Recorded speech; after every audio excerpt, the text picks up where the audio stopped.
Ethan Cole had always thought of himself as an ordinary man. He was not a hero, not a commander, and not a famous explorer. He was a pilot for a small supply company that carried goods between stations and colonies in the outer sectors. His life was mostly about following the flight path, keeping the engines stable and making sure the cargo reached the right place on time.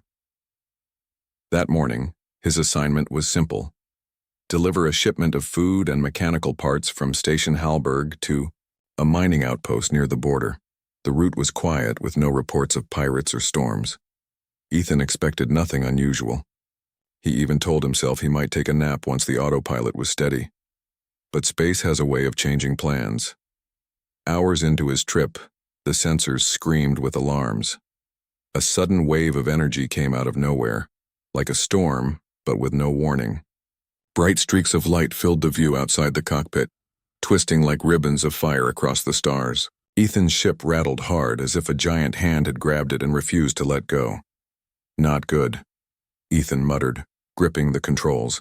He tried to steer, but the storm pulled stronger than the engines. The navigation screen turned red with error after error. The supply ship was not made for this. It was a simple cargo hauler, slow and heavy, built for carrying boxes, not fighting storms. Ethan could only watch as the ship spun off course, deeper into the glowing cloud of energy. Inside, the cockpit panels flickered. Sparks burst from the side console. The lights dimmed, then flashed bright again. Ethan's heart pounded. He tapped the comm, trying to call for help, but all he heard was static. "Come on, hold together," he whispered to his ship, as if it could hear him. Then, suddenly, the pull grew even stronger. The stars outside vanished, replaced by a whirl of light and shadow. It felt like being dragged down into a tunnel of colors, faster than his mind could follow. The next thing Ethan knew, the storm spat him out above a planet he had never seen before. The world filled his entire view, an ocean of silver clouds, green forests that seemed to glow, and mountains so high they pierced the sky. Strange shapes floated above the surface like islands of rock drifting calmly in the air. He had never seen anything like it in all his routes. His relief of escaping the storm quickly vanished. Warning lights screamed again. The ship's engines coughed and died. The power was fading. "Not good. Not good at all," Ethan said, pulling every lever he could. But the controls were useless. The ship was falling fast. Through the thick clouds, the ground rushed closer. Ethan's training told him one thing: survive the crash. He strapped himself tight into the pilot's seat, pulled down the emergency shields, and braced. The ship tore through the forest canopy, branches snapping like thunder. Metal screamed as the hull scraped against stone. Then came the final impact. The world shook, and Ethan's body slammed forward, held back only by the straps. His vision blurred, white for a second, then settled into silence. Smoke hissed through the broken panels. Sparks burned along the walls. The smell of scorched wires filled the air. Ethan groaned and unbuckled himself. His arm shook as he pushed the broken door open. Outside, a strange light greeted him.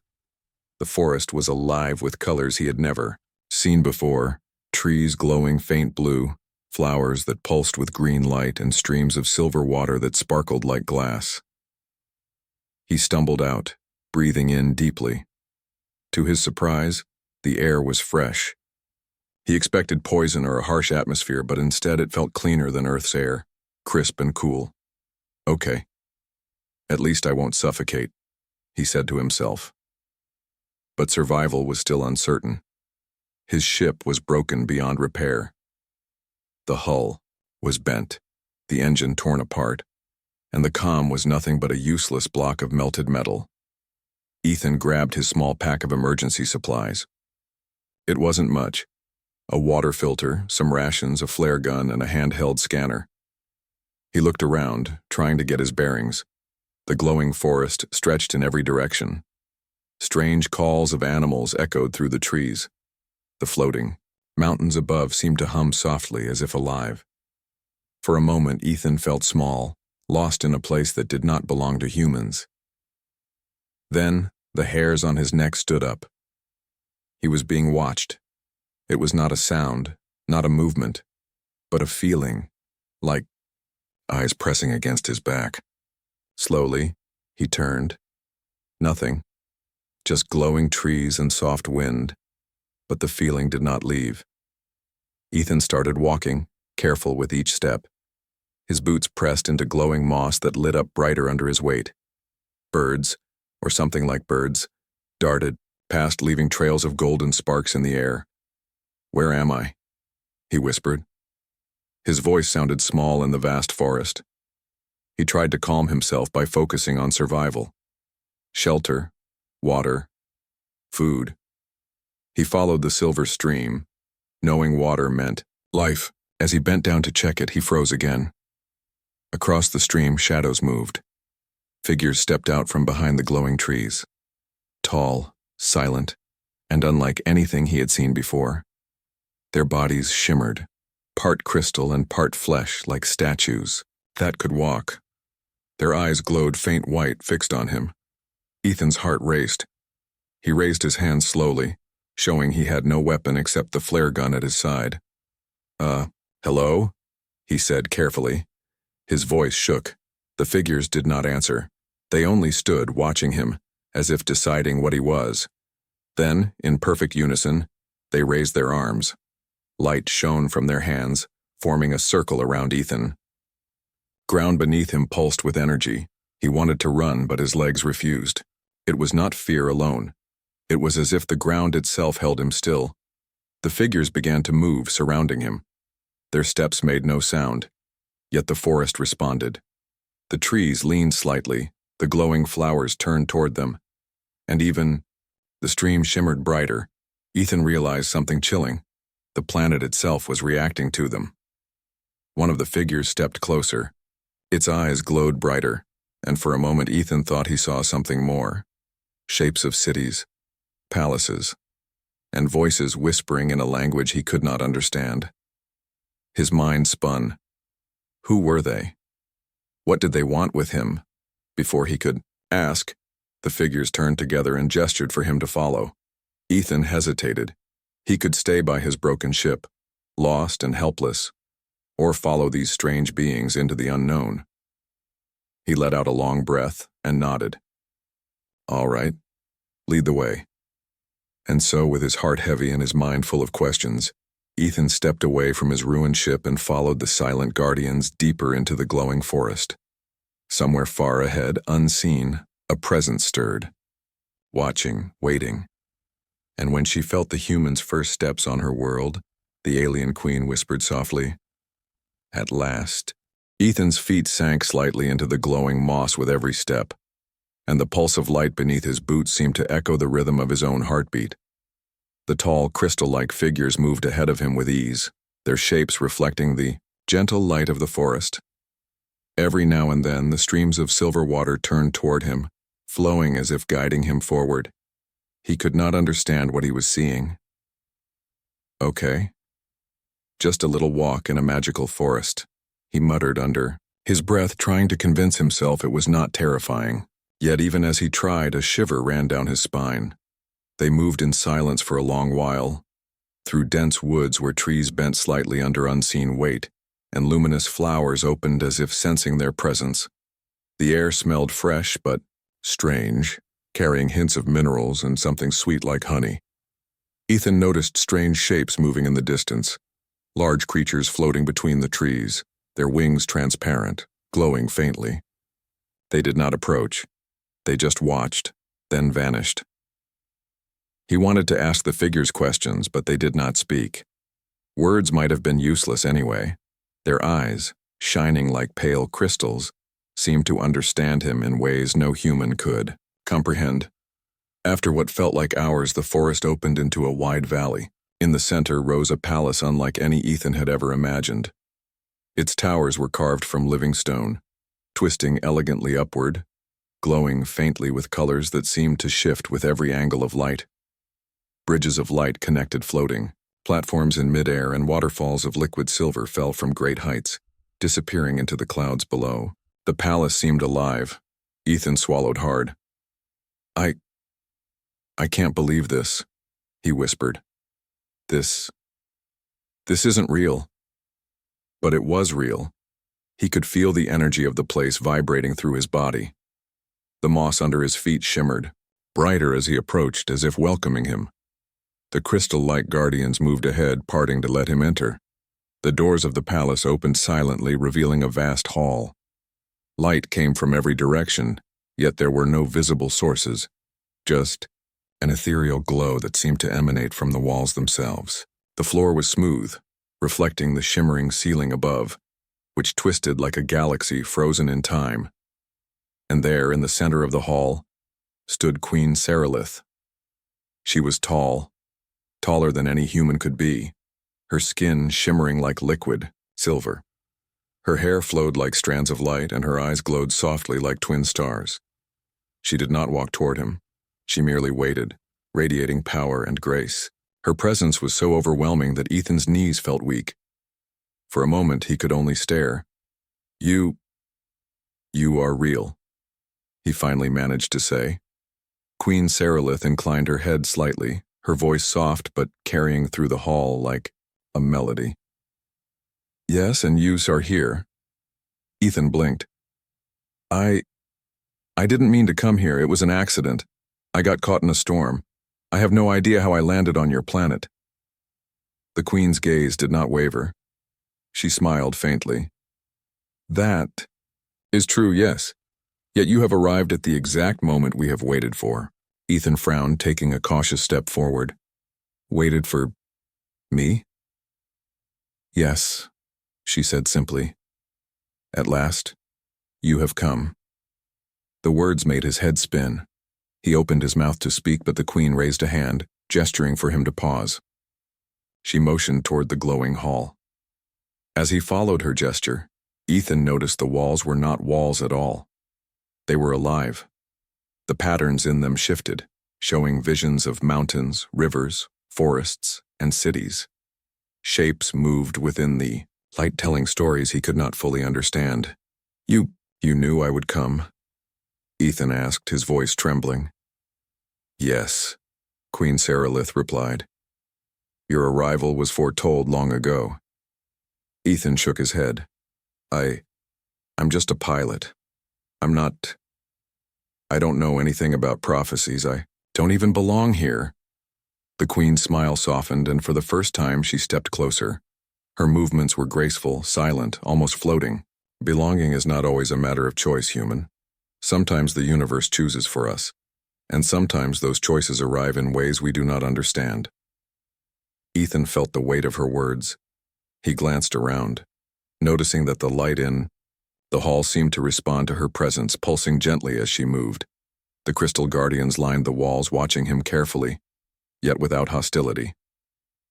"Why me?" he asked. "Why now?" The Queen turned, motioning for him to follow her through a corridor of light. "There is a prophecy," she explained, "one that speaks of a traveler from beyond the skies, one who will appear when our world is in danger. You are that traveler." Ethan felt his stomach twist. "Danger? What kind of danger?" "Queen." Serylith's gaze softened, but her voice carried the weight of centuries. "Our world is changing. Energy storms grow stronger. The land itself is restless, and our people have waited for the one who can help us balance the forces that threaten to overwhelm us." He shook his head again. I can't help you. I don't have powers or training. I'm just a delivery pilot." "Perhaps," she said gently, "but your arrival alone has already begun to awaken the energy that lies dormant here. Sometimes courage is found not in power, but in the willingness to act when all else seems impossible." Ethan swallowed hard, unsure if he was ready to believe her words. And yet, he could feel something within himself stirring, a strange connection, to the glowing halls, to the energy that pulsed around him. It was as if the planet itself recognized him. They reached the central chamber, a massive open space with a glowing pool of liquid light in its center. Reflections of stars danced on its surface, though no night sky was above them. The Queen stepped closer to the pool and gestured for Ethan to look. "When you arrived, your presence, it was like a key turning in a lock," she explained. "This pool reacts to those who are meant to awaken it. It has been waiting for you." Ethan stepped forward cautiously, peering into the liquid light. As he did, the surface shimmered, and shapes appeared. Visions of his own life, his lonely nights in space, his small victories, his doubts, and his fears. But beneath them all there was something else. Potential. A spark he had never noticed in himself. He felt the air shift around him. A gentle warmth filled his chest, and the glow of the pool seemed to respond to his heartbeat. The realization struck him like a thunderclap. He was not here by accident. Somehow, he had been chosen. Queen Sarilith placed a hand lightly on his shoulder, her touch neither cold nor warm, but comforting. You need not fear what is to come. We will guide you. The path will not be easy, but you are not alone. Ethan's mind raced. 1,000 questions filled him. Who were these people? How did they know about him? What exactly did the prophecy mean? And what was this world capable of?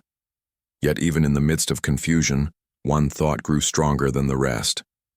He had a purpose here, whether he understood it or not, and for the first time in his life, Ethan felt something he had never felt before, a sense of belonging, even on a world that was not his own. The Queen led him to a platform that floated above the pool, giving him a view of the vast palace grounds below. Ethan gasped. Forests stretched endlessly, rivers of light twisted like threads, and creatures of every shape and size moved among the trees. Everything shimmered with life, energy, and purpose. Your arrival has awakened hope, Queen Sarilith said softly, not just for my people but for the planet itself. And soon you will understand why your journey here was necessary. Ethan nodded slowly. He still felt out of place, small in the presence of such grandeur and power, yet a determination began to grow inside him. If the Queen believed he had a role to play, he would at least try to understand it. For now there was only one thing he could do.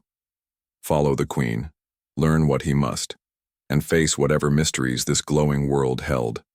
Somewhere, deep within the palace, something watched him, something ancient and wise, waiting for the moment when the traveler would take the first steps toward destiny. And for the first time since his crash, Ethan did not feel afraid. He felt ready. Ethan could barely sleep that night. Though the palace was quiet, a soft hum of energy seemed to pulse through the walls and floors, and the light from the glowing pools painted his room in ever-changing colors. He sat on the edge of a simple platform bed, staring out at the glowing forest through a transparent wall. Floating mountains drifted above the trees, and somewhere far below, streams of silver water reflected faint beams of light. It was beautiful and terrifying. He had survived a crash on an alien world, met a queen who knew his name before he even spoke it, and now he was being told that he was part of a prophecy. Ethan shook his head. "I'm just a pilot," he whispered. "I can't do this." And yet even as he said it, he felt something deep inside him stir, a spark he had never noticed before. It was small, faint, but undeniable, a sense that he had been brought here for a reason. The next morning, Queen Sarilith herself came to meet him. She was taller than anyone he had ever seen, her skin shimmering like liquid silver, and her eyes glowed softly with wisdom. Her presence made the palace hum brighter, as if the walls themselves recognized her authority. "Good morning, Ethan," she said, her voice gentle. "You slept well?" Ethan managed a weak smile. "I guess. Can anyone really sleep in a place like this?" The Queen chuckled softly, a sound like wind chimes. "Perhaps not. But you must be ready for what comes next. Today I will explain the prophecy fully, and you will begin to understand your role." Ethan followed her through a corridor of shifting light. The walls seemed alive, showing faint images of the planet's past. Ancient forests, battles long gone, cities built and lost, and glimpses of creatures he could not recognize. It was overwhelming, but he could feel the planet's energy guiding him, encouraging him to look deeper. They entered a massive hall. In its center was a circular pool of liquid light, the surface reflecting countless stars that did not exist in the sky above. Around the pool, ancient symbols glowed softly, forming a language Ethan could not read. "This," Queen Saralith said, gesturing to the pool, "is the heart of our world. It is the source of our planet's energy and life. It has existed for thousands of years, and it has seen the rise and fall of civilizations." Ethan stepped closer, his reflection shimmering in the liquid light. "And what does this have to do with me?" The Queen's gaze softened. "Long ago, our seers predicted a time of great turmoil. Energy storms would grow stronger, threatening to destroy the land. The heart would struggle to maintain balance, and the guardians of the planet could not stop it alone. The prophecy spoke of a traveler from beyond the stars, someone from another world who would arrive to restore balance. That traveler is you, Ethan." Ethan took a step back, shaking his head. "No, I'm not. I don't know anything about this. I'm not powerful. I'm not special." "You may feel that way," she said gently, "but specialness is not always about power. It is about courage, choice, and the willingness to act. The heart recognizes those qualities, and it has chosen you." Ethan looked into the pool. The surface shimmered, and for a brief moment, he saw visions of his own life. The quiet nights in space, the small victories and failures, the loneliness of being far from everyone he knew. And beneath all of it, there was a faint glow, a spark he had never noticed before. "You see it?" the Queen asked. "That spark is part of you. It is what allows the heart to respond to your presence. It is why you were brought here." Ethan swallowed hard. "And if I fail?" Queen Saralith's expression became serious. "If you fail, the planet may fall into chaos. Energy storms will destroy forests, creatures will perish, and life as we know it will end. That is why the heart needs someone willing to act, someone who will put the planet before themselves." Ethan felt a chill run down his spine.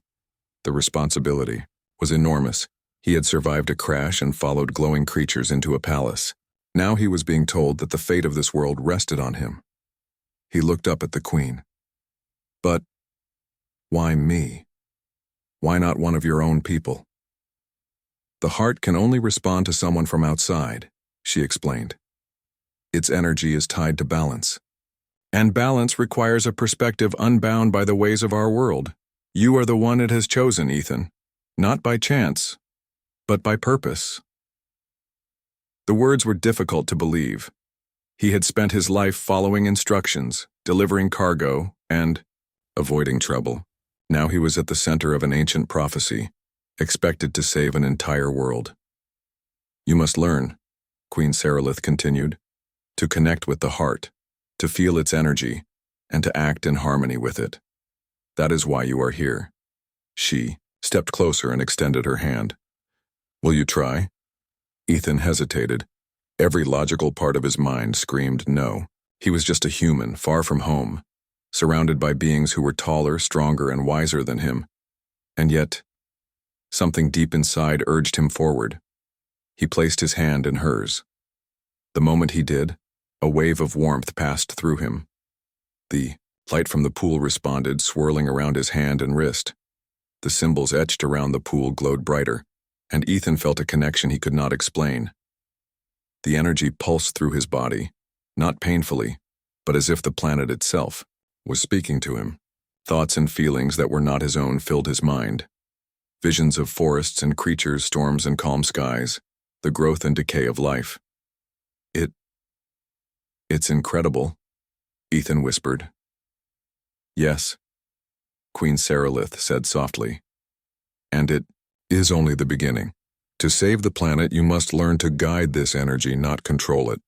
It responds to heart, honesty, and courage. It cannot be forced."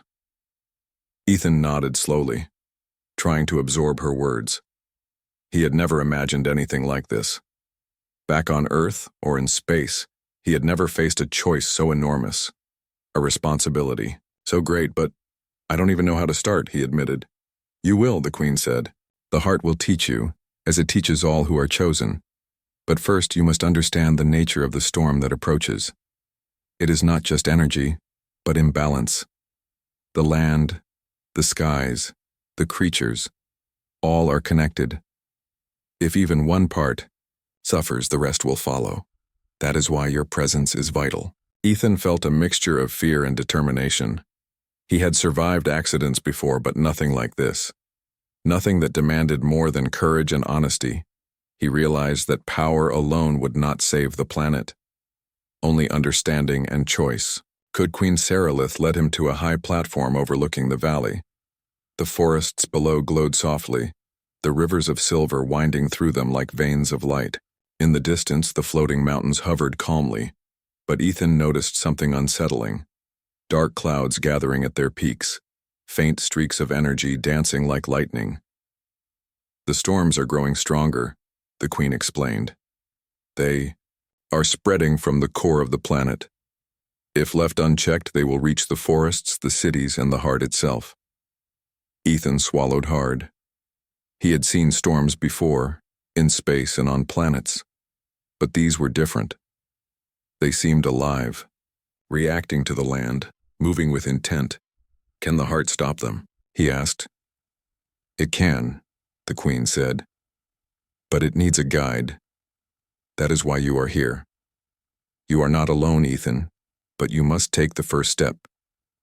Ethan looked out over the glowing valley, the forest, the rivers, the floating mountains, and the dark clouds above them. His heart pounded. The weight of responsibility pressed down on him. But in that moment he felt something else. A spark of hope. He realized that the accident that brought him here was not really an accident. Every crash, every turn, every choice had led him to this place. And now, standing beside the Queen, he had to decide whether to accept his role or let the planet fall into chaos. I'll try, he said finally. His voice was firm, though his hands trembled. Queen Saralith smiled, her light reflecting in his eyes. Good. That is all. The heart requires willingness, courage, and honesty. The rest will follow. She reached out and placed her hand gently on the pool again. The surface shimmered and rippled, reflecting images of Ethan's life, the glowing valley and the energy storms above. For the first time, he felt a connection that went beyond fear, beyond doubt. He was part of something larger, something alive, and he could feel the planet's pulse as if it were his own. And somewhere deep within the shimmering depths of the heart, a faint voice seemed to echo, not in words, but in feeling. You are chosen. You are here. And the time has come. Ethan closed his eyes, took a deep breath, and prepared himself. Whatever came next, he would face it. Not as a simple pilot, but as someone chosen to guide a world on the edge of change. The prophecy had begun. Ethan woke early that morning, his mind buzzing with thoughts of the prophecy.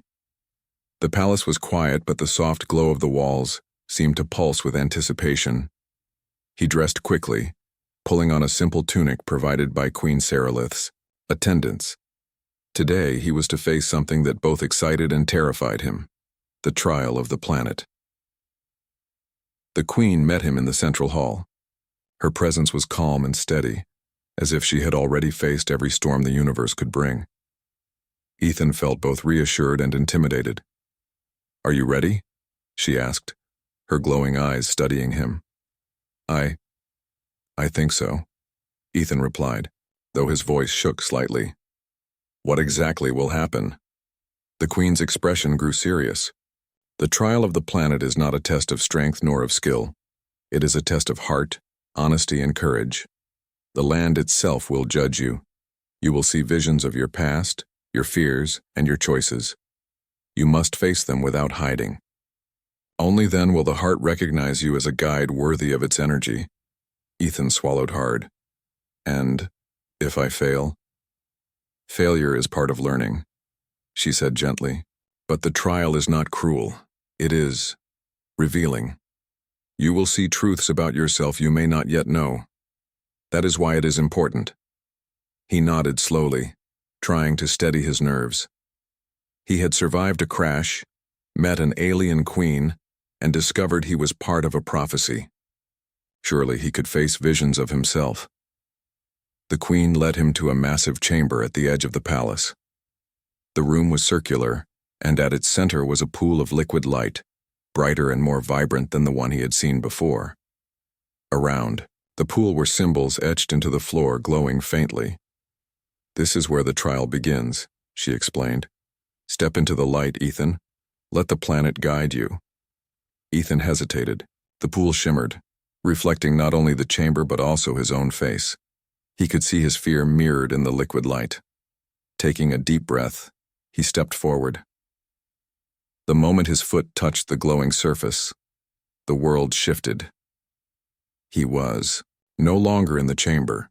He stood in a vast landscape, familiar yet strange. The sky above was filled with stars he had never seen, and the ground beneath him seemed alive, moving slightly as if breathing. In the distance he saw his home, Earth, but it was fading, replaced by a luminous world he did not recognize. A voice echoed in his mind, gentle yet firm. "Face yourself. Face your truth." Suddenly, the ground beneath him transformed, showing scenes from his past. He saw himself as a child, dreaming of flying among the stars. He saw moments of loneliness on long missions, times when he had doubted his own abilities, times when he had chosen safety over courage. Ethan's heart tightened. I wasn't always brave," he admitted aloud, even though no one could hear him. "I was scared. I still am." The visions shifted again, showing moments he had never fully acknowledged, times he had acted selfishly, moments he had ignored someone in need, choices that had caused small harm even if unintentional. The planet's energy pulsed around him, showing every truth without judgment, only reflection. Tears stung Ethan's eyes. "I don't know if I'm worthy," he whispered. "I'm just human, ordinary, not special." A gentle warmth enveloped him. The voice spoke again, softer this time. "Ordinary is enough. Courage is enough. Honesty is enough." Then, the visions changed. He saw the alien planet as it was now, energy storms swirling over the floating mountains, rivers of light trembling, forests bending under unseen forces. He realized the danger Queen Saralith had warned him about was real. The land itself was in peril, and somehow it looked to him for guidance. I don't even know how to help," Ethan said, his voice breaking. "You will learn," the voice replied. "The heart responds to choice, not knowledge. The willingness to act is your strength." Ethan felt a shift within himself. The fear did not disappear, but it became smaller, overshadowed by determination. He was not alone. Queen Saralith had believed in him, and somehow the planet had too. The ground beneath him glowed brighter, forming a path of light. He followed it, stepping carefully. The path led to a mirror-like surface. Ethan approached and saw not just his reflection, but an image of himself standing tall, confident and ready to face the storms. "You're showing me what I could be?" Ethan asked aloud. "Yes," the voice replied. "Not what you are, but what you can become." The mirror surface rippled, showing another vision. This time it was not of himself but of others, creatures of the alien world struggling to survive in the growing storms. He saw forests being torn by lightning, rivers overflowing, and creatures hiding in fear. The planet's energy pulsed, urgently as if calling for help. Ethan's resolve strengthened. I have to try," he said firmly. "I have to help them." The path of light expanded, guiding him to a glowing crystal at the center of the trial chamber. As he reached out to touch it, visions of his own fears appeared once more, being alone, failing, losing control.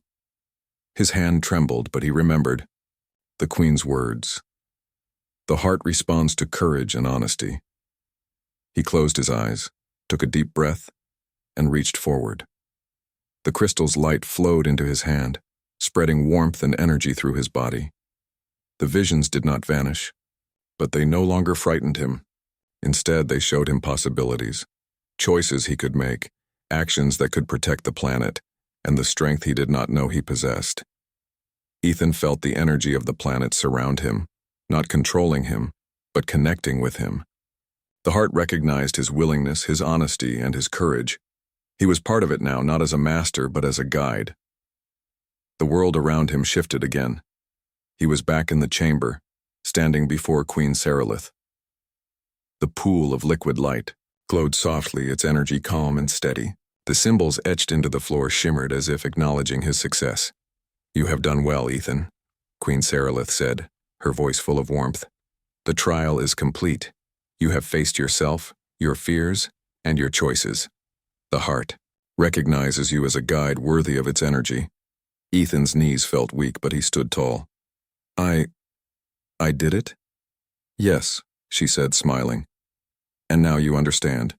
Strength is not always measured in power or skill, but in courage, honesty, and the willingness to act when it matters most." Ethan looked around the chamber, seeing the light of the pool reflecting his own image. He felt different, stronger, calmer, and connected to the planet in a way he had never imagined. "The storms are still coming," he said, his voice steady. "But I think I can help." Queen Saralith nodded. "Yes, the heart has chosen you, Ethan. But this is only the beginning. You must continue to learn, to connect, and to act. The planet's energy is vast, and the challenges ahead are great. But you are ready." Ethan nodded slowly. For the first time, he felt a sense of purpose deeper than anything he had ever known. He was not just a lost pilot, not just an accidental visitor. He was part of something larger, something alive, something that depended on him. The Queen extended her hand. "Come. There is much to prepare. The trial of truth is complete, but the work to save our world is only beginning." Ethan took her hand, feeling the warmth of her energy and the pulse of the planet beneath it.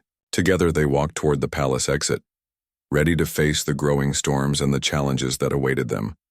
And somewhere deep within the glowing forests and floating mountains, the heart of the planet pulsed with renewed strength, responding to the courage and honesty of a single human who had chosen to act. For the first time, Ethan truly understood the weight of the prophecy and the power of choice. The trial had revealed his truth, and now the real journey was about to begin. Ethan stood at the edge of the floating platform, looking out over the glowing valley below. The planet stretched endlessly before him, forests pulsing with soft light, rivers of silver winding through the land, and distant floating mountains hovering calmly above the clouds. And yet the beauty could not hide the danger. Dark clouds churned above the highest peaks, and streaks of energy danced like lightning across the sky. Queen Saralith stood beside him, her tall figure calm and radiant. Her eyes glowed faintly, in the dim light reflecting both pride and worry. "The time has come," she said softly. "The storms are reaching their peak. If we do not act now, the planet will suffer greatly." Ethan swallowed hard. He had completed the trial of truth and connected with the heart of the planet. But the challenge ahead was different. This was not a test of courage alone.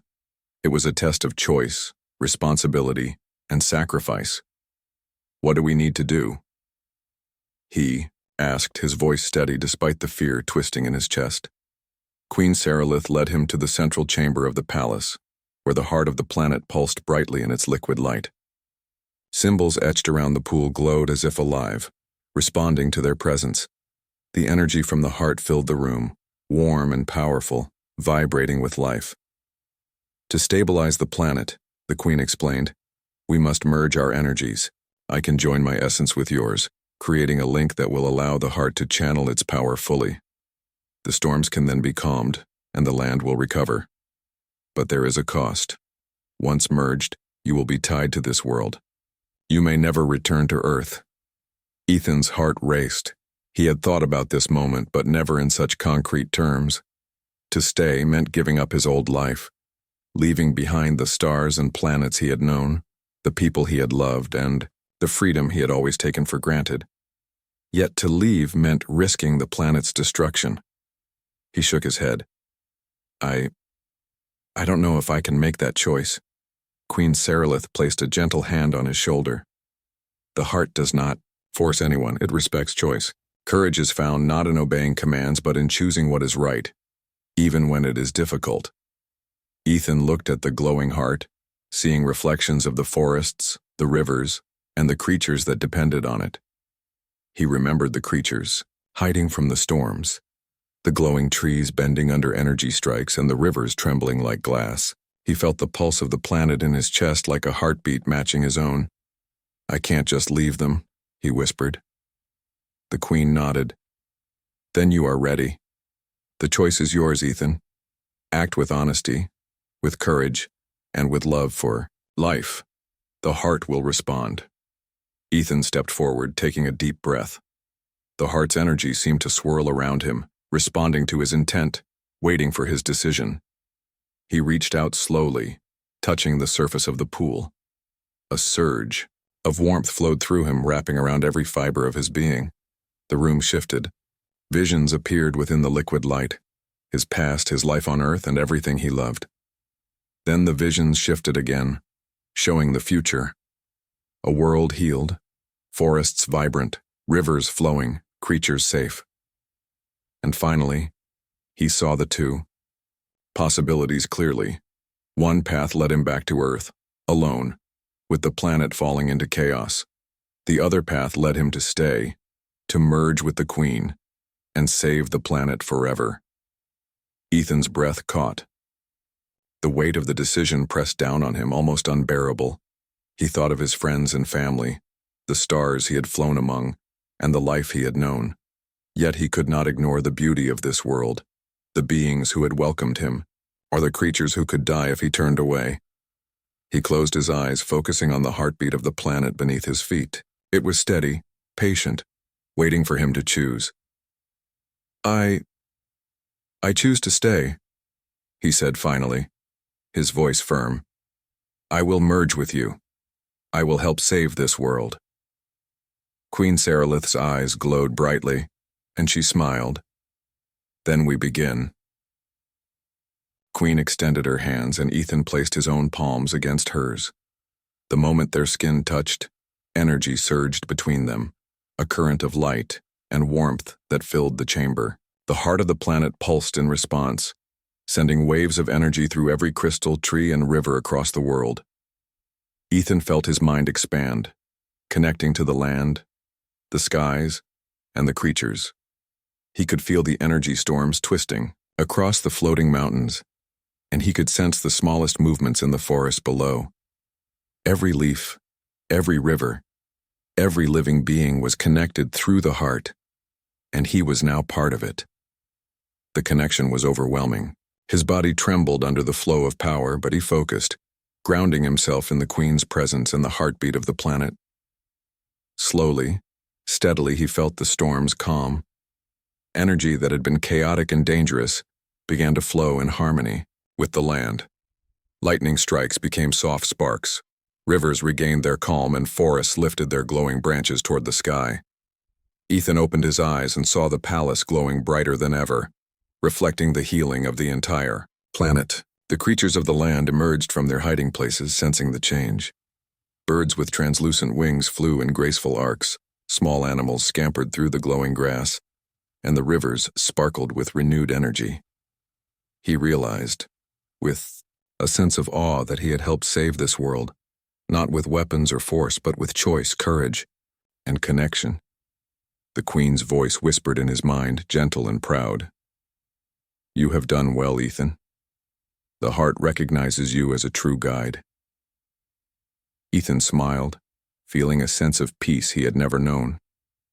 He was no longer just a pilot lost in the stars. He was part of this world, a guardian who had chosen to protect life. And yet, a part of him still thought of Earth, of the life he had left behind. He felt a pang of longing, but it was softened by the knowledge that he had made the right choice. Sometimes courage meant giving up what you loved to protect what others needed. Days passed as Ethan learned to balance his energy with the Queen's. Together, they guided the heart, healing the forests, stabilizing the rivers, and calming the floating mountains. The storms disappeared entirely, leaving skies clear and glowing, filled with soft light. The creatures of the planet approached him without fear, Sensing his connection, Ethan reached out to touch the glowing leaves of the trees, and the energy of the heart responded to his touch, sending ripples of light across the land. He had never felt so alive, so connected to everything around him.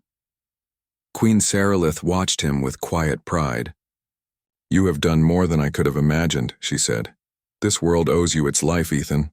He shook his head, smiling. "I didn't do it alone. You guided me, and the planet. It helped me too." The Queen stepped closer. "Yes, but you made the choice. That is what matters. The heart responds to willing hearts. And yours was true." Ethan looked out over the valley, feeling the pulse of the land in his chest. He realized he had changed.